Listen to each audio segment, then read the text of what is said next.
দেশনেত্রী বেগম খালেদা জিয়া তাকে আপসহীন উপাধি দেওয়া হয়েছে বাংলাদেশের মানুষের পক্ষ থেকে।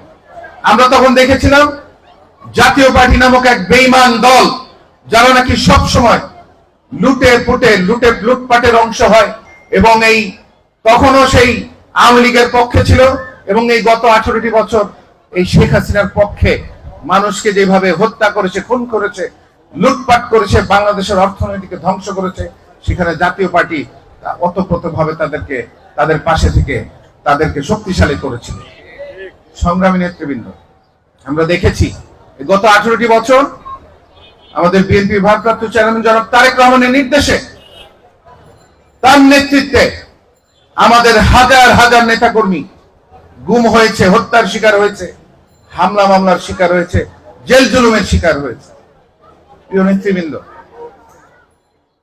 বাংলাদেশ জাতীয়তাবাদী দল সহ সমমনা দলের রাজনৈতিক কর্মীরা গত 18টি বছর যে পরিশ্রম করেছে, যে ত্যাগ স্বীকার করেছে, তারা সেই ত্যাগ স্বীকারের মাধ্যমে এই জুলাই আগস্টের পটভূমি কিন্তু তৈরি করেছিল।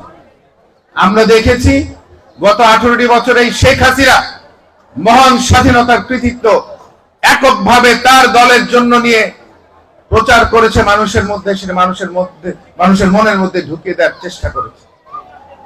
আমরা দেখেছি, আমরা দেখতে পাচ্ছি ইতিমধ্যে একটি নতুন রাজনৈতিক দল, তারা ইতিমধ্যেই সেই জুলাই আগস্টের যে আন্দোলন সংগ্রামের মাধ্যমে, যেখানে ছাত্র জনতা সহ আমাদের ছাত্র ছাত্রীরা, আমাদের সন্তান তুল্য যারা শহীদ হয়েছেন, তাদের রক্তের প্রতিদানে শেখ হাসিনা পালিয়ে যেতে বাধ্য হয়েছে। এবং একইভাবে তারা এই রাজনৈতিক দল, তারা এই জুলাই আগস্টের আন্দোলনের কৃতিত্ব এককভাবে নিতে চায়।